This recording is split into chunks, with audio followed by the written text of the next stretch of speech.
Hello, we're back. And I believe, well, I know for a fact that I skipped a week because my mic crapped out on me. So back with a new mic, and quite a few things have changed, and I'll cover, I guess, just a few of them briefly. So one of the main things that I've started to dig into is the actionability, uh, was it gameplay ability system, and with that, I've also established my first character class that's not the sort of the standard one, and that's Crum. Crum's a character that I introduced like a while ago, before I had any clue what I was doing, and now he's back, and he's got this prototyped gun, and I've got this cool new gameplay ability called that's like a remote mine, like a sticky mine, and I'm pretty stoked about that. The zombies are mannequins right now because I was kind of trying to figure out how the physics assets are designed, because my ragdoll effects look like pretty bad on my zombie. So I was playing around and seeing how these zombies would ragdoll. Let me make this bigger. No point in having a tiny little window in this stream. So yeah, a new weapon, um, a destructible barriers. Oh my god, there is a lot that I've done in the past 2 weeks. These barriers are repairable, much like the windows in Nazi zombies, or COD zombies, and they can be, of course, destroyed. And yeah, so that's a big thing, and I might talk a little bit about the barrier. Um, oh boy, oh boy. Um, the mines also stick to the mannequin, which I might find a better way of doing this. Right now I'm casting to it, which I don't think is going to be very efficient at all. But and the gun that I'm using right now on Crum is a kind of a shotgun. I'm in the early stages of really getting a decent sort of weapon spread going. Right now it's all replicated, and the damage is done on the server, and it's working great, and it performs all these line traces basically instantly, and it's pretty it's pretty satisfying. But there's definitely a lot of work to do, and the first person models and animations are all going to have to be uh, overhauled in due time. So that's that. And with that said, I am going to jump into the repairable um, the barricade.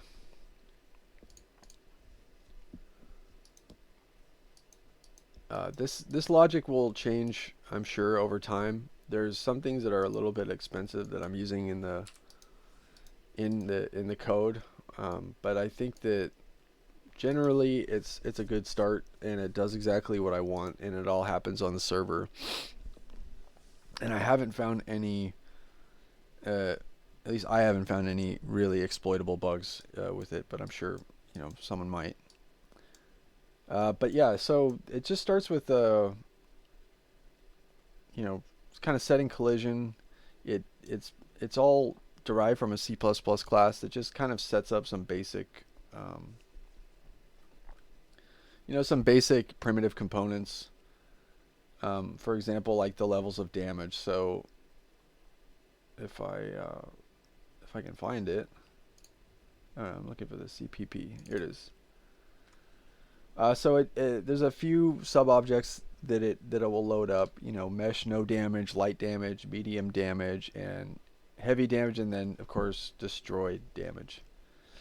And basically that corresponds to these up here. And each one of these is its own level of damage. So when a certain percentage of the barricade's health is reached, it'll hide one of them and show another one.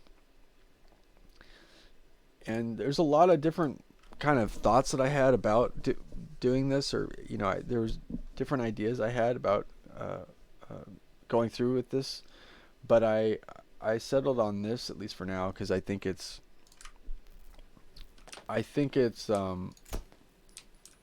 pretty cool. So if you go up to a destroyed barrier, and you hold the the E key or the use key, it'll slowly over time it will repair the health and restore it back to normal. And in is it the construction script? No, it's in this function called pre-configured damage numbers, where I basically just I set a number of variables which show, which basically determine when the different levels of damage will show, and it's based on a percentage of the maximum health. So pretty cool. I can change the health at any stage, and all of these percentages will remain, the same, correspond to the damage being taken and whatnot. So after pre-configured damage numbers is run, which I believe is in the begin play. Yeah, it's at the end of begin play. So you start the game, all those variables are set, the collision is handled, and then all of a sudden it goes to actually can delete this comment here.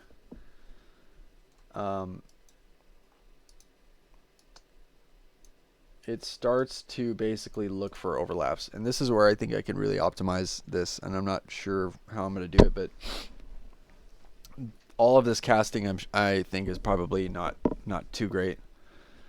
But right now it just basically it checks overlaps, and it tries to cast to a human, which is the player base class, and if it's successful, it finds their player state, it casts their controller, it sets that player the owner so that they can execute the repair on the server, and it of course enables an input, so they can use the button on their controller or their keyboard that corresponds to the use input, and then they can start repairing the barricade.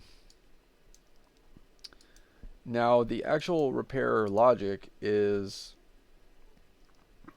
pretty it's pretty straightforward. I found a really cool macro that helped me get kind of the right the thing I wanted in terms of interacting with the repairing of the barricade. And it just kind of makes it so you have to like hold the key down a little bit before it starts repairing, and I decided to do that not just because like COD had something similar, but because it's just it adds an extra layer of security. Gives it gives the server a moment to sort of digest that the player's overlapping. They are a human, and they're overlapping the correct component, and then it goes into this server repair function, which heals. And right now it's actually a flat value, and that'll probably be changed, I'm sure, but that's what I've got so far, and it works pretty good. And this is old. I'm gonna have to figure out how the zombies are gonna damage it, because I haven't figured out how how I want to have the zombies attack and take deal damage to the environment or even the player. And this show damage authority function is another thing that of course happens on the server, and this is the function that corresponds to the each of these functions. So if it's going to show medium damage, these conditions have to be true.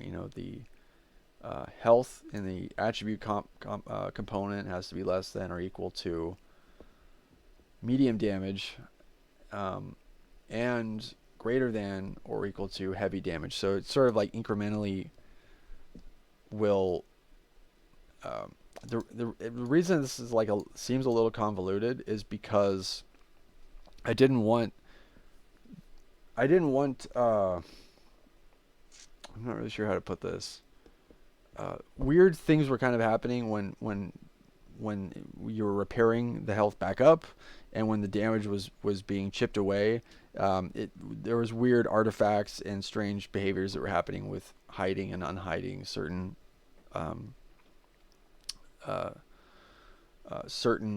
damage levels. So the way I found to solve that was basically to just perform a series of more stringent checks just to make sure that everything is kind of in order. Then we can perform the logic, which is setting the previous level of damage hidden, and setting the collision profile and of that level of damage, and then of course, or I'm sorry, this is the new one, and then this is the hidden and collision profile of the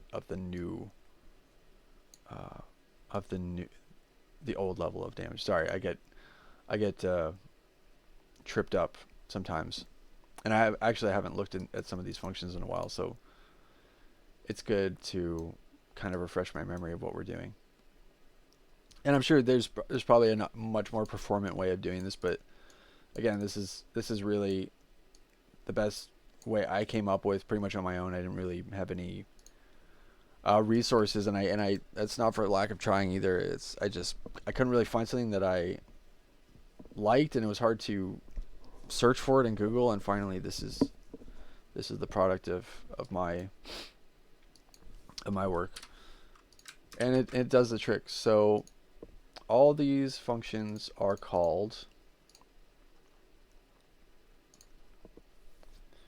when show damage authority is called. Show damage authority is called when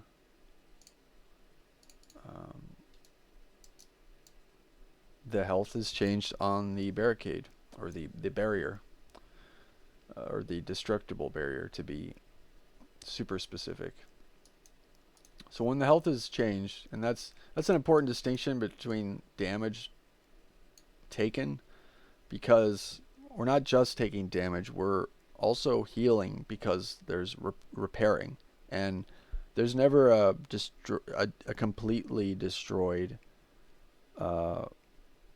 instance of this actor. It can always be repaired, and it can always be destroyed again after it's repaired, but it's not actually removed from the world. So the health is going to be changing a lot. It's not just going to be taking damage. And every time it does take damage, it's going to, at least for now, it's going to run through a series of sequences, and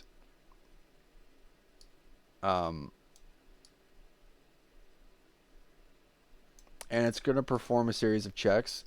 And if it'll start here, of course, because sequence node will start the very first one, which is 0. It'll run this logic, and it'll basically just say, is the health less than or equal to no damage, which is the percentage that's set in the begin play, which in this case would be 100, which would have 100% of its health. And if it does have 100% of its health, then this branch will determine true, and it'll set the mesh no damage to be not hidden, and the barrier offset, which is a um, which is a little box to offset zombies and players from the barrier, just so they don't, just to reduce kind of like weird unnecessary visual clipping through um, the wood planks. And this, I know this looks really weird. This is just because it's a master blueprint, and I wanted to have something um, that would not be like anything, any of the derived classes. So like, of course, this is this is the child blueprint of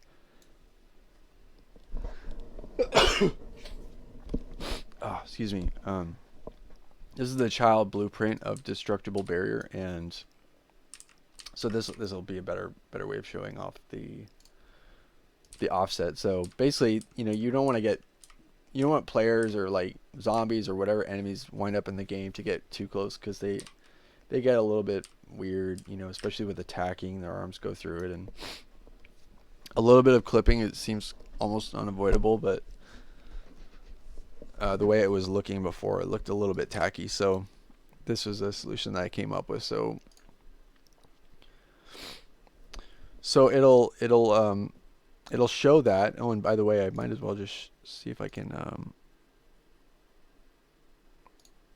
I can't isolate it, but I'll just show you what the static mesh looks like. So this is when there's no damage. So perfect health, no damage, and then of course, when the next function, light damage, is run, and that returns true, then it'll start to show this. And this is very work in progress. This is I totally rushed this and did this as kind of like a proof of concept, really. So you got like a few like chips in the wood and whatnot, and of course, then when it gets to medium damage, and that returns true, then we get a little bit more damage, and so on and so forth, until the very last level of the very last level of damage would be destroyed, which is completely disabled. The collision that would block the zombies from entering is disabled. And now the enemies can enter, the place you're in. So yeah, that is the barrier. And I'll just just to recap kind of how it plays out in real time. Zombies will find you. Once they get close to this, right now they don't really do anything. But they will attack and break this thing, and I'll just break it. Right now it's an insta kill because of the shotgun, or the weapon spread of this new gun, which is called I'm calling it the CrumGun for now, which I think might actually stick, because I kind of like that. One thing that's also different about this barrier, and this may change, but I am letting, or I guess it's not really different than zombies in the sense that you can shoot through it, but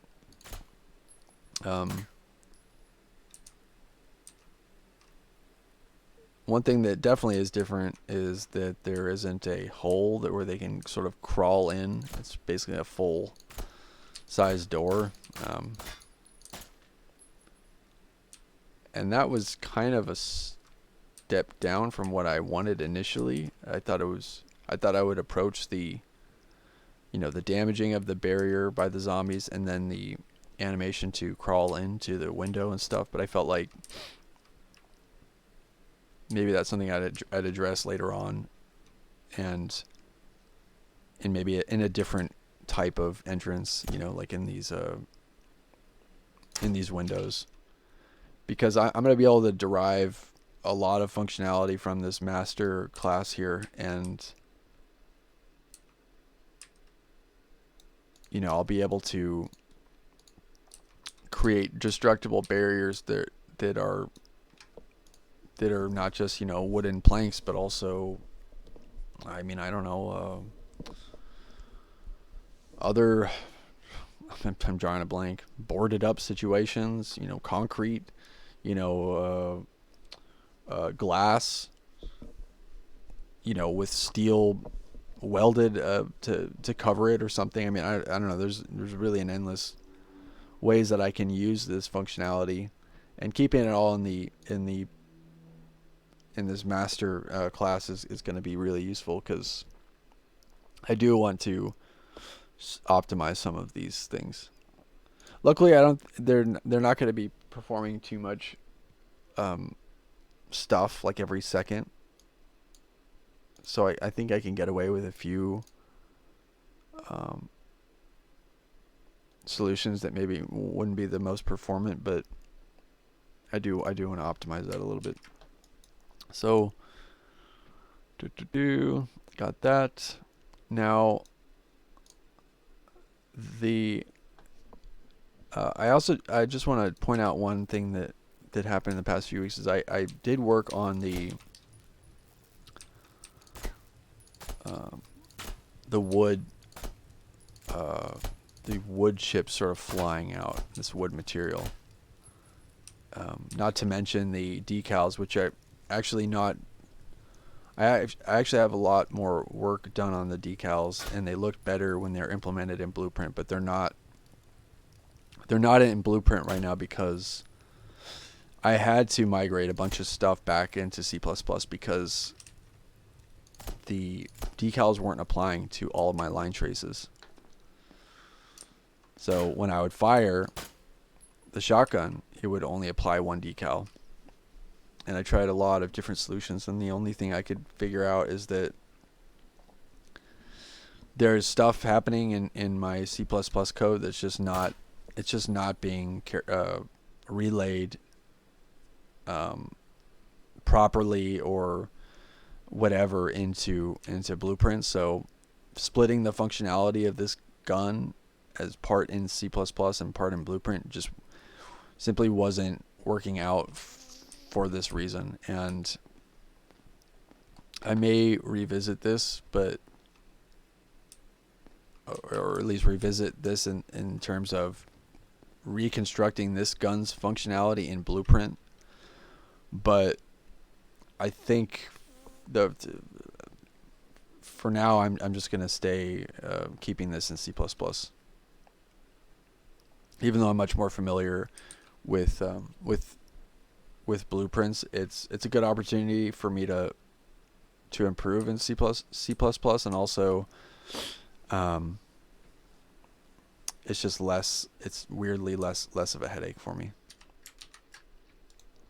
And the last thing I want to show is the thing I've been really working on for the past 3 days, which is borrowed from Unreal's from a tutorial series that's borrows from Unreal's tutorial series on setting up a multiplayer lobby for joining, Steam games and stuff. And that is, open up my map here.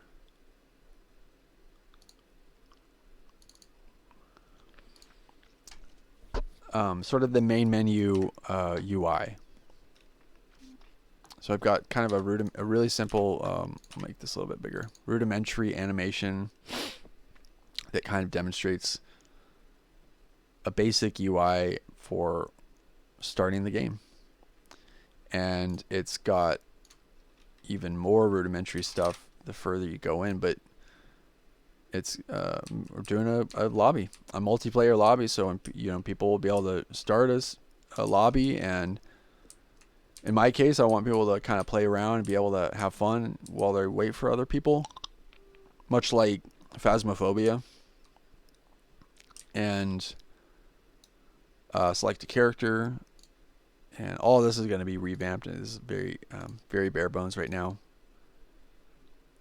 And yeah, and be able to adjust some options, set your name or whatever, and also I want to have video settings, things like that. And you can also join, and a lot of the functionality is there. It's just there's a few more videos I got to go through. But yeah, that's mostly it. So it's happening, Milo. It's it's happening, and I'm thinking about things like sound and music a lot more now. I don't know I don't know exactly what that's gonna look like, but you know it's really helpful for me to implement things like this. And this is, I'm super proud of this. When you click it, it speeds it up. That way, you know, if someone's booted this up a bunch of times and they click, that you don't have to like be like, oh, come on, like I've seen this so many times, you know. So now they can just click and speed it up and boom. So yeah, that's pretty much it. I'm pretty exhausted, so I'm gonna just stop it here. But love you. Have a great day, and yeah, see you soon.